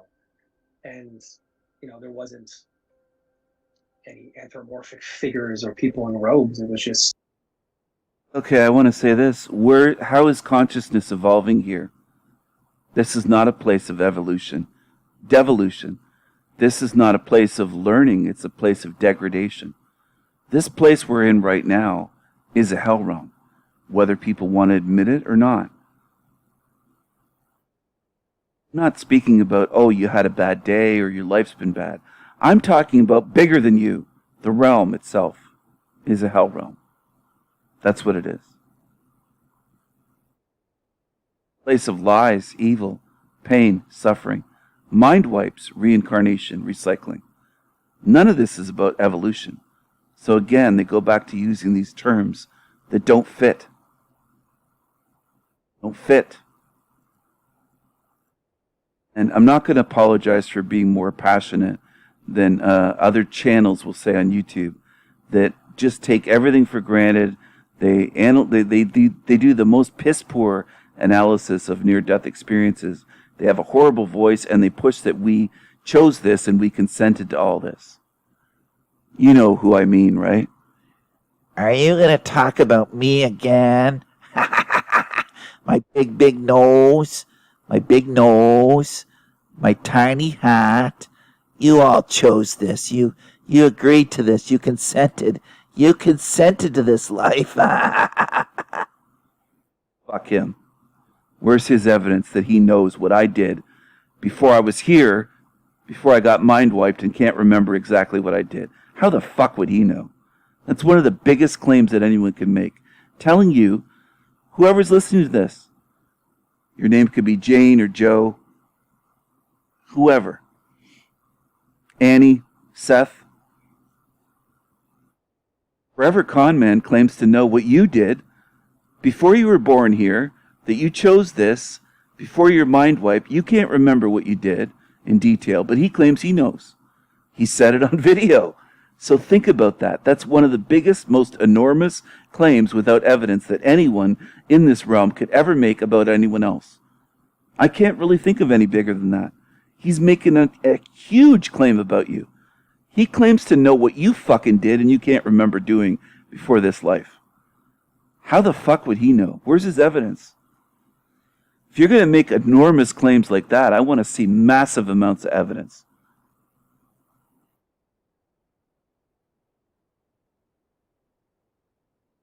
Do you understand? I hope you do. I hope whoever's listening to me understands and it clicks in one day. Oh, well, that would make Forever Con Man one of the biggest gaslighters in this fucking realm. One of the worst and biggest gaslighters imaginable in this realm. He's blaming you. He's saying you just don't remember choosing it. You chose this. And you consented to this. You chose to come here. And it's all willing and you agreed to this. You consented and said, yeah, I'll go there.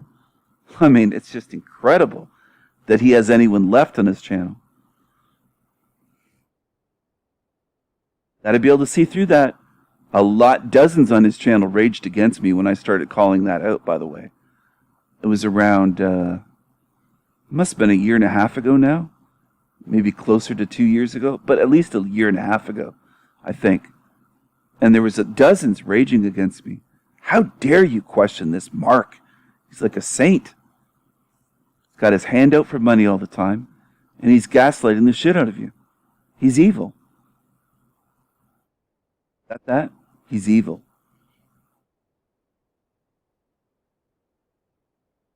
Gotta get beyond the bullshit. You gotta start saying to yourself, wait, Steven's not just saying that out of a grudge. His videos show that the guy's evil. That's the thing. Okay? That's the stage I want you to get to. Where you see it for yourself. Where you can say, putting Steven aside, what this guy's claiming to know about me and everyone else doesn't add up. He's blaming us, saying we consented to this. He's gaslighting us in one of the worst ways imaginable. That's what I want you to see. That's why I'm doing this.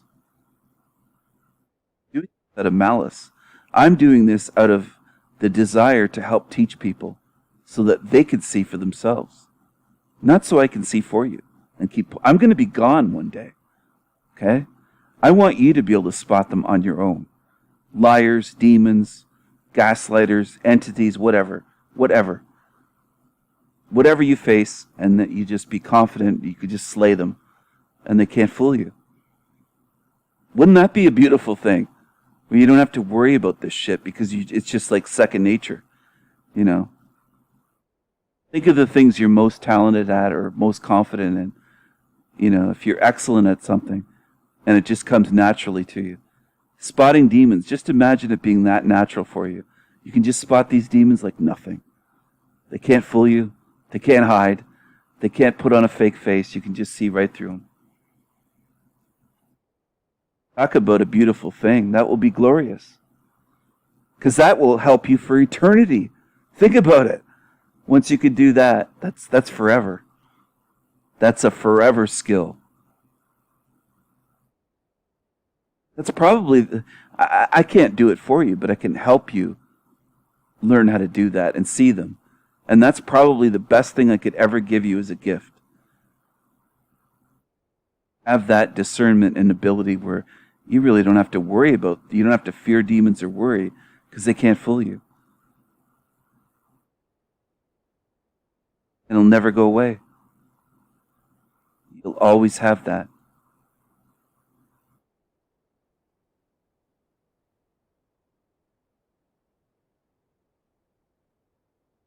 I hate seeing good spirits fooled by evil.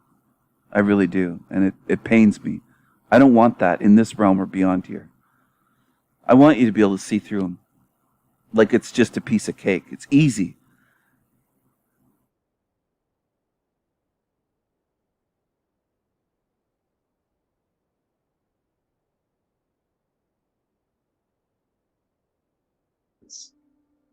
that this is just the stage. This is simply an evolution of consciousness. This is simply transient where we exist right now. And, there wasn't any anthropomorphic figures or people in robes. It was just simply going back to the source of everything, which is this infinite consciousness that permeates everything.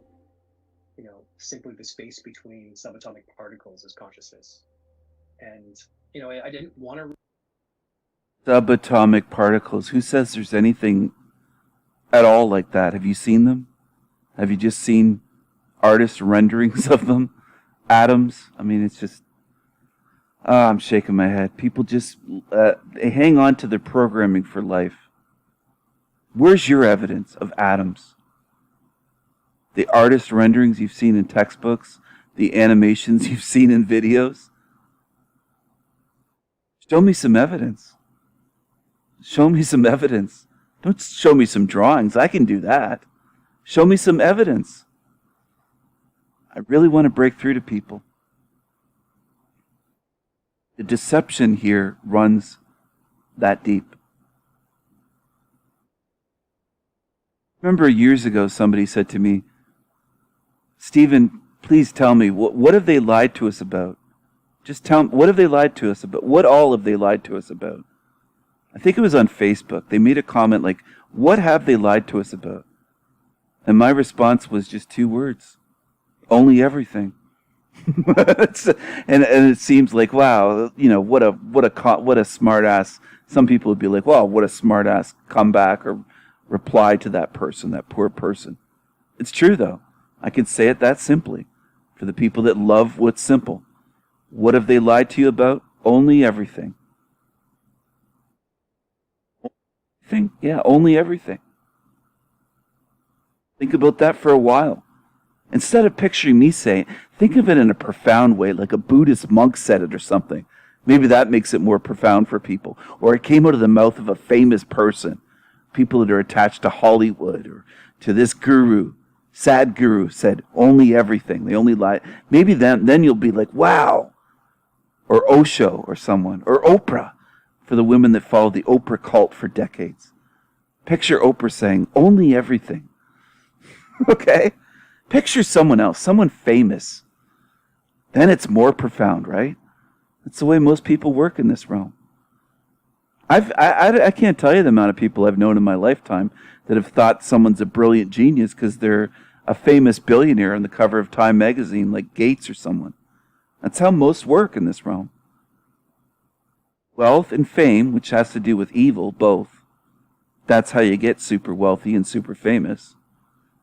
You join the club, Team Evil. That's how you get on the cover of Time magazine and all these magazines. It's been on dozens and dozens of magazine covers for decades. But to them, that equals genius. Well, where's the proof that he's genius at all? At even programming? I'd love to see him sit down and program a computer in front of me and prove that he can even program a computer. In other words, do something I taught myself to do in the 1990s. I could do it. Could he do it? Or is he just a figurehead for that company, propped up on the world stage? Can Elon Musk actually do anything? Or again, is he just a figurehead for Tesla and, Twitter and all this shit? Okay? Fake space agency that runs it. It's a joke. It's a fucking joke when you really know about it. I can't help but laugh. It's funny. It's laughable. It's a joke. And most of the world's population would say, well, he's like Tony Stark, that guy from what was it? The Iron Man character from those movies.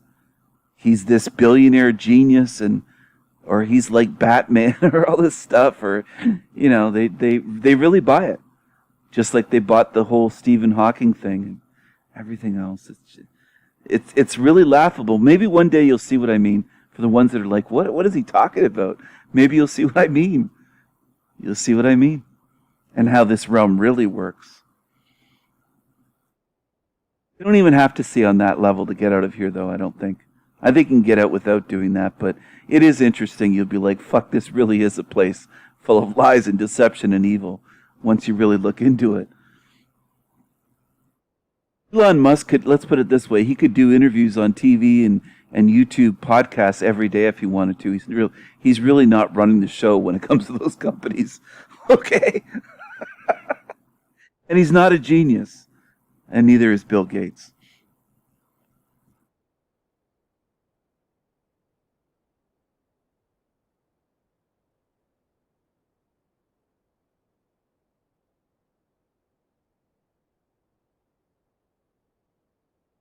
Read anything about other people's near-death experiences, but I wanted to change my interpretation of what had happened to me. But I had the traditional photophobia where I was going all Corey Hart wearing sunglasses at all times of day. Like it was even the light inside a house, which is almost be blinding to me. And another interesting thing too is that the burns on my hands actually accelerated healing. I was told I would need skin grafts, and in a very short period of time, everything revascularized and started healing, which was interesting. I can't necessarily say that that's a consistency amongst people with NDEs, but it was very much this process of getting used to what I have to call. Got to break in. He revascularized his tissue on his fingers. Oh, wow, that sounds so technical and brilliant, but where are you, dude? What realm are you in? What can you explain this place? Like, that's what I'm saying. A lot of people try to sound intelligent, and they kind of play the pseudo-intellectual type with smugness, and they love throwing in these terms and medical terms and jargon, just like attorneys tend to do with legal jargon, the bullshit, the legalese. And I'm shaking my head, This guy doesn't have a clue where he is. Not a clue. So is he really super intelligent, or does he not have a fucking clue in the world where he is? I don't think he'd have a clue if I even talked to him face to face and tried to explain to him, hey, this is what's really going on. I don't think he would. Pretty attached to this realm and to the trickery, the fakery, the materialistic shit. And the belief that God's good. God is good, source is good, right? Give me a nice list. Give me 10 things that show your God is good. Why would that be difficult? 10 things about this entire realm, all of it, not just your life. Bigger. 10 things that show me God is good. I can give you a list a lot longer than 10 things that show you evil. If you're God's creation, it would be, I could give you a list miles fucking long.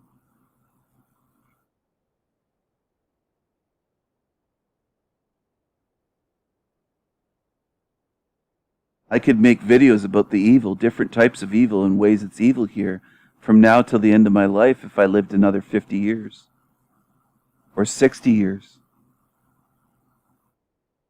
I don't think you could give me 5 or 10 things that show me that your God is good. I think the evidence is on my side. Okay? That's for the smug people that come around. Make all kinds of assumptions. Were you always an atheist? Well, I'm not an atheist now. What? I thought you didn't. They're just way off all the time. All the time. Most people don't want to learn. They want to preach and they want to hear themselves talk and they want to make assumptions and they want to slander and attack, and it's just bullshit. I don't want to be around them. I don't call them NPCs, but I still use the term zombies quite often. They are zombies. They were only half as smart as what they believe themselves to be. They might see a little bit more of what this place truly is. Look at the smugness here. About the healing and everything else. Just smugness. That's what it looks like to me.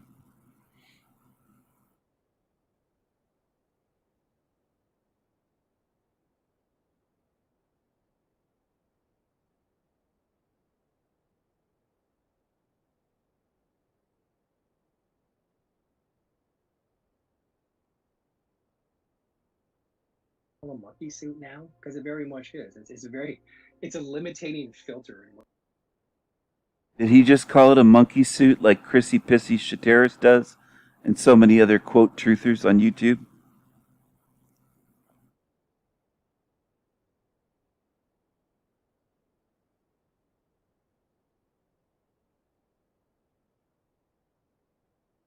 experience, but it was very much this process of getting used to what I have to call a monkey suit now, because it very much is. It's a limiting filter in which I currently exist in, the limitations of my biology. But at the same time, it's so deeply beautiful that I can simply just experience emotions and feelings. But the one thing that I took from all of this was, in that place, when I was devoid of a body, I was very, very highly aware of the amount of anxiety, the amount of weird emotions that riff and sift through us on any specific moment, the biological mechanisms, the hormones that make us do things. It was a state of absolute tranquility. And it was one of those things when I was back in my body of just feeling these emotions come up and not necessarily knowing what to do with them, because it seemed that I just completely disconnected from everything that is this biological mechanism of the atom, and now was back into this fold. I started doing psychedelics subsequently afterwards, and I feel that the very nature of death experiences is so integrally related to these psychedelic compounds and dimethyltryptamine in our bodies and in our brains responsible for dreaming and death. And I feel that the experience itself has made me so deeply spiritual. I think I was superficially spiritual before, in the sense that we just trivially use the word, without necessarily understanding the deeper meaning behind it. But it's almost like experiencing infinite consciousness and becoming part of it, and then coming back to this and still having that awareness. The awareness that we're just part of something that is so profoundly complicated, so infinitely perfect. So I think something to take away from all of this. So he says again, so infinitely perfect. Does this place seem perfect to you? I go back to this all the time. Does this place that came from that source seem perfect to you? These bodies, central nervous system, chemicals in us, hormones, parasites in us, bacteria in us, things living in us, or at least in these bodies that we're in. I am not my body, of course, but I could go on about that kind of stuff just forever. I am starting to get sleepy and tired, and I should try to get to sleep when I do feel sleepy instead of prolonging it. But anyways, spiritual about this guy. He says experiencing feelings and emotions is so deeply beautiful. Well, let's put it this way. Would you ever say, well, to a child, to experience sunshine or a sunrise, a beautiful sunrise over a lake or the ocean, let's say, you have to go through torture and abuse? This is the way people try to justify it. Well, you wouldn't feel good, or it wouldn't mean, you have to have both, is what they say. Well, why don't you tell that to abused children? Because then it doesn't make sense. They're like, oh, I'd never tell children that. Well, children are abused every day. For what? Is it so that they can later experience happy emotions? I mean, think about it. Think of what's really happening in this fucking realm.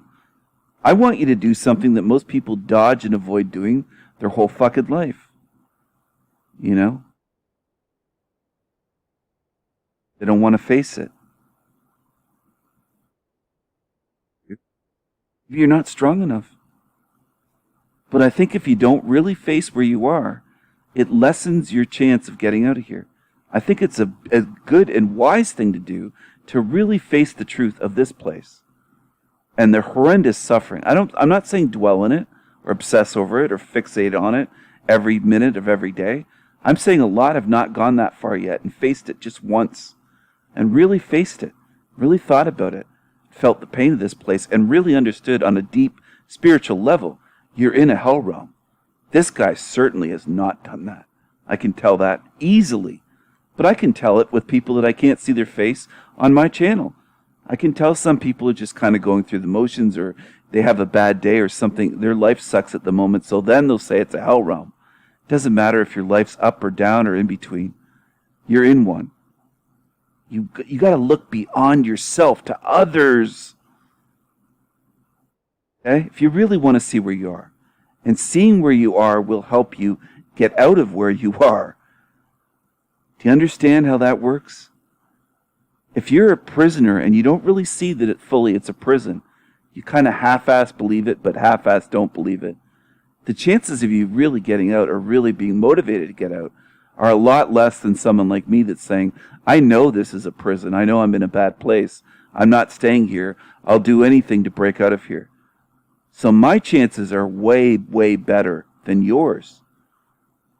And you're cheating yourself by half-assing it, by saying, oh, it's kind of bad here. That's what people do. Why don't you look at the massive suffering all around you in this realm of others, including children that you can determine that's a real one. It's a real spirited being, and look what they're going through. Where you see the pain in the eyes of a dying loved one for a month as they're rotting away, turning into a skeleton in a bed that they're never going to leave. Okay? Witness this firsthand. You might see this, but maybe you got to go through another lifetime here. It's not me wishing that, but maybe if you don't see it this lifetime, maybe you're just cheating yourself and you're like, you know what, I'll just breeze through. Go for it. I mean, I've had people on my channel saying, oh, I'm just living my best life and I'm not going to worry about anything here. Just going to drink the distilled water and focus on distilled water. And, you know, who cares about what's in the actual videos on the Sanity Machine channel? I don't need to learn anything. When the time comes and I die, I'm just going to learn. I'll know everything to go. Really? Well, you take the lazy approach. Where's that gotten you? I mean, I don't know. You could do what you want, obviously. You could do whatever you want. But I wouldn't be putting my energy and hours and effort into this if I didn't think that this was meaningful information of some importance. I don't do things that don't matter. And I know some will say, what about those comedy videos you do, the fluff and the voice impressions and parody? People need that too. I'm aware of people's emotional state. They need that. They need a break. Everyone does, including me. You need to laugh sometimes. You really do. We need to laugh a lot of times more than the average zombie out there going to work and focused on that shit and, you know, living in their zombie world and with their view of this place isn't even close to seeing the evil we do. We need a real laugh. Okay, we need that. You need comic relief. You really do. That's healthy. That's healing. That's necessary. So what about that? Some morons write that off as fluff, like, oh, you make some of these fluff videos. That's as necessary as this video, as far as I'm concerned. Think about that for a while. Those usually get less views, a lot of times. Funny videos, or they usually do, but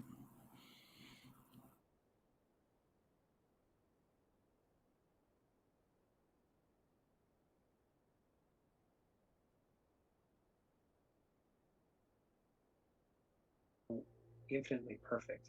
So I think something to take away from all of this, or something that I've noticed has changed in me and my personality, is my ability to just simply appreciate a moment, as opposed to applying meaning to everything or plans or language. Is simply able to be in a space and appreciate what's going on. You know, I notice that with my daughter a lot, just simply being in a space and enjoying every moment of it. And, you know, one thing I also want to mention in this is the similarities to psychedelic experiences and being dead. I was going to push the psychedelics, but yeah, it's the new age thing. Just be in the moment, right? Live in the moment, be in the moment.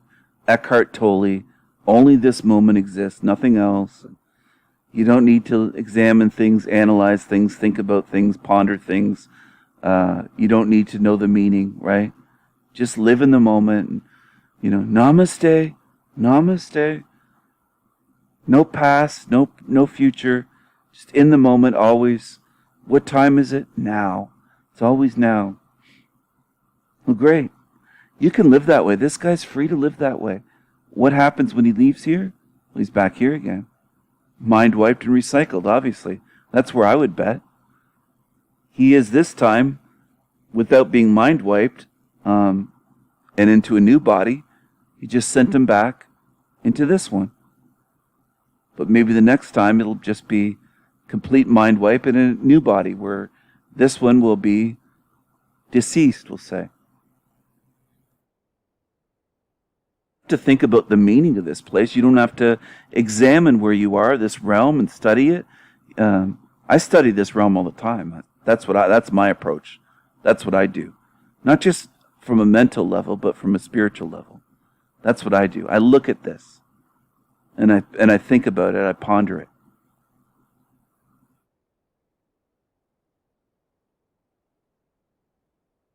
You don't have to. You can choose to live like this guy if you want to. But I can pretty much predict his path. It's not hard. It's not hard. And I'm not boasting, but I'll use this analogy. I could predict if someone's illiterate that they wouldn't be able to read the books on my bookshelf. If I had that knowledge that this person's illiterate, I'd look at my stacks of books and say, well, they're not going to be able to read through any of these. Can know certain things. So for the losers and liars that say, you really can't know anything in this realm, that's just bullshit. It's New Age bullshit again. They're lazy. They don't want to study anything, so they say no one can know anything. It's bullshit. And I know that this guy's probably going to come back here, and I would be 99.999% sure, unless he has a major, major change and looks into a channel like mine, let's say, that he's going to get mind wiped and duped and be back here because he believes God and the source is perfect. Right there in itself. I mean, that's like walking into a huge trap and saying, here, take me. That's how I know things. I don't just say I know things and don't know what I'm saying. I mean, it's the way it is. And this is the type of guy that thinks he found a big answer with psychedelics, and he's a dime a dozen again. DMT, the machine elves, they have...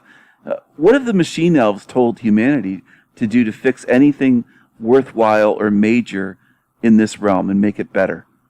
What wisdom, what great wisdom have these, supernatural machine elves that tons of people meet during a DMT trip? How have they helped? Think about it. Just think about it. Think about that.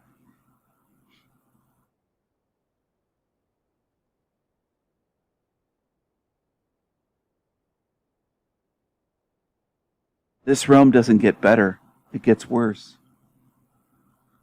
It gets more chaotic. It gets stranger. It gets more brutal. It gets sicker, more disturbing, more twisted, more evil. It degrades people more spiritually and mentally and physically. People are worse off than 100 years ago. And it's just obvious. It's so obvious. In the West, for sure. Across all the Western countries. Okay? That's an easy measurement. A century ago compared to now. 1920s or even 120 years ago to now. Worlds apart. Okay? In terms of the food, in terms of the water, and beyond the body and health, spiritually, in terms of the evil running this place, it's sicker, it's worse. Everything here it seems to get worse and worse and worse. And then people say, well, that's negative to say that. Negative? Well, is it true? I don't give a shit if you do the whole battery thing, negative and positive. Is it true? Is it true or not? That's what I focus on. And I suggest you do that as well. When people say stupid shit like, oh, Stephen's negative, the Sanity Machine's negative. Well, is he speaking the truth or not? Don't try to put a spin on it or an emotion on it. Is it true or not? That's what matters. Is it true or not? You showed me a laptop and said, hey, I'll sell you this used laptop for $500. Well, one of my first questions would probably be, does it work or not? Power it on. And they'd say, well, it's happy. I'd say, does it work? Who cares about the emotions? Does it fucking work? If I hit the power button, here, let me hit the power button. Oh, I'm pressing the power button. It's not turning on. Same thing. Is it true or not? They'll want to make you believe, well, he's negative, he's this or that. Well, am I speaking the truth or not? How about you focus on that? That will help you far more than this negative or positive New Age shit. Far more. Come across something and say, is it true or not? It doesn't matter how it feels. A lot of things feel terrible about this place, but they're happening. Okay, it's happening.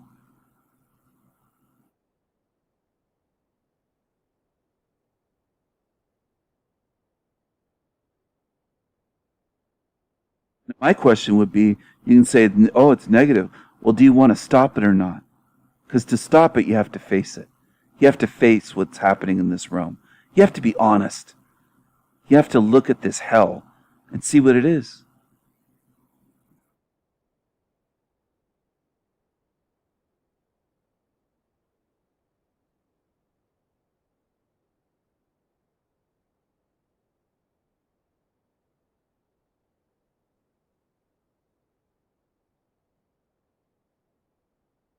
One could arguably suggest that my death experience was just an endogenous dimethyltryptamine release, which is commonly referred to as NNDMT. And subsequent psychedelic experiences have been death. They've been versions of this. They've arguably been more profound than death actually was. And I think that at the end of the day, the one thing that I would say to someone if they ask me what I took from this or the advice associated with it is that death is quite possibly the most natural thing that happens. Being dead was easy. It was perfect. It was beautiful. It's being alive that's difficult. Why are you here then? You're right here, back with us. So it was beautiful and perfect. Where are you right now?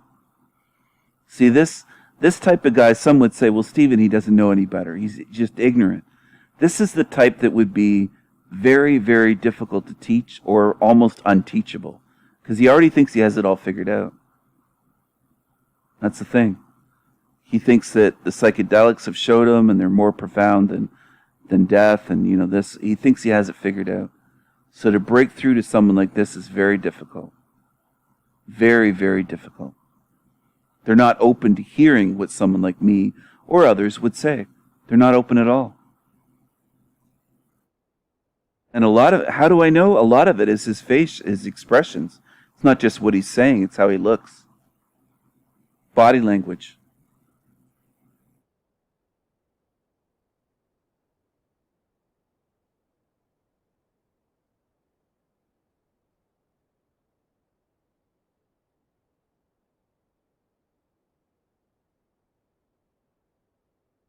And hard. And I think that death in itself is just simply a transition. It's becoming infinite. It's becoming the fabric of the universe. It's being perfect. One could argue that we're all perfect already, but we just refuse to acknowledge that. And being death was just absolute perfection. And I think that He's trying to sound profound. He thinks he has it figured out. You know what? My question would be to him, why are you here? And I don't mean they defibrillated you or brought you back. What are you doing here? What's your purpose here? If death is perfect and you're everything, what are you doing here? And I know he'd probably come up with something like, I'm just here to feel and experience emotions in a body, and and then I would point to a laptop screen full of things that children are suffering, saying, well, you're here with them. You don't even notice them. Well, he'd say, I'm a paramedic. Of course well, you're just saying we're perfect. It's all perfect. What you're saying doesn't make any sense. Adding up with the suffering here, it doesn't teach anyone anything. Unnecessary, useless suffering. A realm that causes suffering for suffering's sake. It sure doesn't help the ones that are suffering. And it doesn't help the ones that are loved ones watching them suffer and helpless to be able to heal them. It's horrendous. He thinks he has it all figured out. It's just, we're perfect and death's perfect and all this nonsense. Very smug. Look at the mouth, the lips. Okay? Looking up. Thinks he's nailed it in terms of what this place is about and death and everything. We just go back to being perfect. What are you doing here at all then? What's this about? What's all the suffering in this fucking realm about? What's all the evil here that rules this place? He probably has no clue about the top of the pyramid, Freemasonic structure, the lies in media, banking, you name it, government, everything, education. Everything is infected here and controlled. All of it. So it's easy to pretend you know about everything and you don't even have a fucking clue what's going on in this realm, much less beyond here. And I would be harsh with him if I was speaking to him face to face and he was telling me all this shit. I'd say I believe that's what you experienced. I'm not doubting that, because that's what they go to. Oh, you doubt that I experienced that? No, I think you did have a near-death experience, but you got duped completely. Completely duped. It's one thing to be duped, but it's another thing to double down and just pretend you have it all figured out. You don't. You're preaching to people on the internet, hundreds of thousands, and you're misleading them.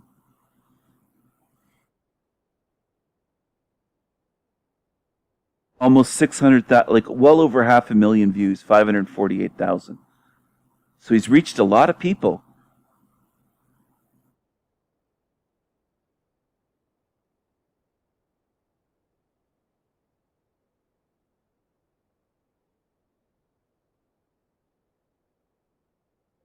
You know, the common fear that we all have is our mortality. And it's understandable.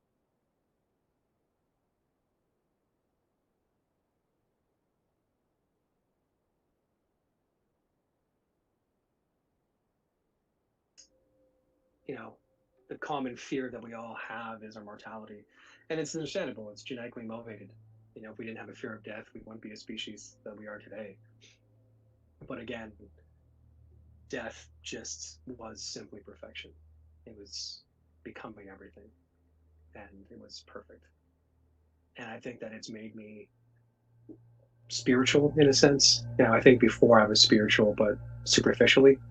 Whereas now it seems that spirituality has taken on a very significant depth in me, where I viscerally know what we all are and where we're all going. And there's that smugness. Look at the lips. He says he viscerally knows what we all are and where we're going. He really thinks he has it all figured out. Really does. If it's all perfect, death is so perfect, what are you doing here in a realm full of lies, suffering, disease, evil, ruled by evil, life eating life every second of every day?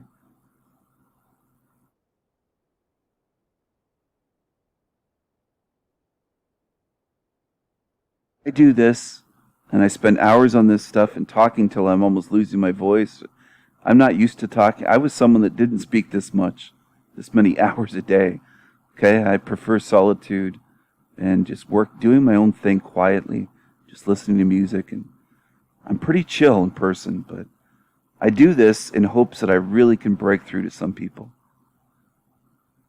Smugness is right there. Reminds me of left-wingers, liberals, that type, the woke, that just think they're on the right side, they have it all figured out. They're the good ones, they're the moral ones, they're fighting the good fight. They understand everyone else that isn't woke is a dummy. That's their view. I mean, it's right there. It's written on his face. And I'm not picking on him. There's a lot like this in this realm. Okay?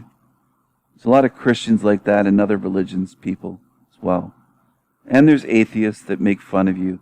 Oh, you believe there's something beyond this. I mean, it's all over the place in this realm. It just is. You know what's interesting, though?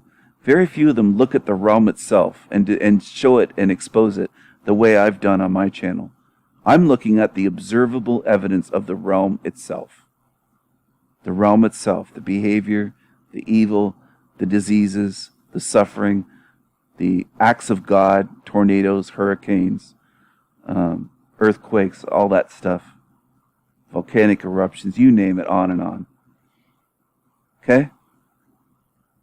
Deformities, disabilities, over 10,000 diseases. I've looked at it this way. I've shown you indisputable evidence of what is happening here that you can observe yourself. You can research yourself and go, yep, he's telling the truth. Again, he's telling the truth about life eating life on every level, from the bacterial level, under the soil, above the soil, under the water, in the air. Life eats life everywhere. Whether it's eating plants or eating flesh, it's eating life everywhere. That's what life does. In this realm, at least. In this hell realm. Does he look at any of that? No, of course not. Death is just perfect. It never look at where you are. Just take some psychedelics, man. Trip out, man. Just don't look at where you are, though. I mean, it's the last place you want to look. Well, if you really want to see some mind-blowing stuff that's a trip, look at where you are. Look at this place. Look at the way this place operates, the way I've done. I'm not boasting, but I think I've done it in a way I've never seen anyone else do quite like it this way on YouTube thus far in all the years I've been on YouTube. So maybe my channel is a bit different when these morons try to compare my channel to Forever Con Man. I don't know what the fuck they're looking at. That's why I made that video with the two wolves. Okay? That don't look anything alike, and they're saying they're the same. They can't see the difference. There's a lot of messed up people in this realm. There really are. And I'm not laughing because it's like Twilight Zone is what I'm saying. It's not funny in the way of, I don't enjoy that they're fucked up, but it's just so strange and bizarre and laughable that they could be looking at two wolves that look nothing apart. The ones that have seen that video know what I mean. One drawing of a wolf I did in like 5 seconds. The other one I spent, probably between an hour to 2 hours or more doing, drawing and painting to make it look that way. I spent time on it. And they're worlds apart. I mean, but yeah, it's just they everything looks the same to morons. They could look at my channel and say, what's the difference? It's incredible. It really is. It really is incredible. You can't tell. That's how I know there's something wrong with them. Right off the bat. Just right off the bat. It's just obvious to me. I hope you get to that point. I remember an old friend of mine used to say to me about himself that he had to start thinking quicker, because it would take him sometimes years to see things that I would just pick up on right away and talk about. You just couldn't see it. So I don't know exactly what is going on in this place. I know there's tons of mind control. I know there's so much going on with technology, with frequencies, with all sorts of shit. What they've done to the food, what they've done to the water, what they've done in so many ways, what people, the jabba dabba doos, going back to our childhood that they put into us. There's so much involved. It isn't as simple as, everyone's just an NPC. I'm not new to the term NPC. I've heard that bantied about for 8, 10, 12 years now. I'm not new to the term NPC, but I think it's pretty lazy to just call everyone an NPC. I don't think it's accurate. I don't think it's correct. I don't think it's a good thing. Like I could say, this guy's just an NPC. It's not a spiritual being. But what if he is? Then I'm condemning him and saying that he has no spirit when he does. I'm basically committing a crime against him at that point. And I don't want to do that.